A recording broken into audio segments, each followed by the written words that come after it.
67 కోట్ల మంది వానరులు మహావీరులైనటువంటి వారు రామలక్ష్మణులతో కలిపి పడిపోయారు.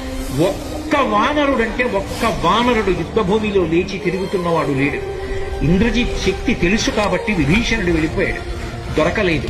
స్వామి హనుమ ఏ అస్త్రము చేత బంధింపబడరు కాబట్టి హనుమ ఒక్కరే ఉన్నాడు. అందరిలో పెద్దవాడు, బ్రహ్మ యొక్క అంశలో వచ్చినవాడు జాంబవంతుడు నేల మీద పడిపోయి ఉన్నాడు.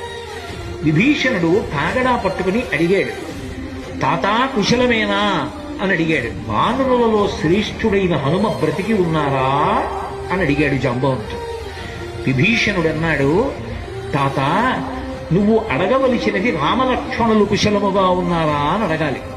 హనుమ కుశలముగా ఉన్నారా అని అడిగారేం తాత అని అడిగారు.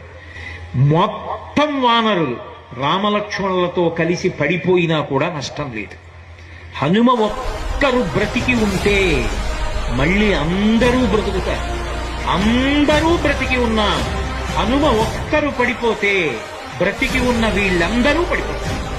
అందుకే నేను హనుమ బ్రతికి ఉన్నారా అని అడుగుతున్నాను.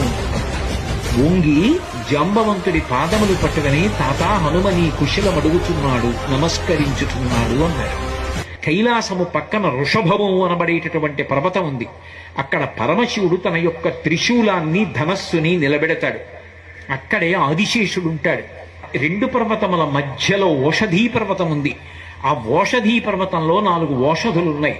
మృత సంజీవని, విశల్యకరణి, సువర్ణకరణి, సంధానకరణి అని 4 ఉన్నాయి. ఆ 4 ఓషధులు తీసుకురావాలి. నువ్వు వెంటనే ఆ ఓషధులు తీసుకొస్తే వానరులు బ్రతుకుతారు. ఒక గుజుటున బయలుదేరి కైలాస పర్వతం దగ్గరికి వెళ్ళిపోయారు. ఈ స్థానములన్నీ చూశారు. వృషభ పర్వతం దగ్గరికి వెళ్ళారు. 2 పర్వతాల మధ్యలో ఓషధీ పర్వతాన్ని చూశారు. ఓషధీ పర్వతం హనుమ వస్తున్నారు, ఓషధుల్ని తీసుకెళ్లిపోతారని కనపడకుండా వాటిని దాచింది.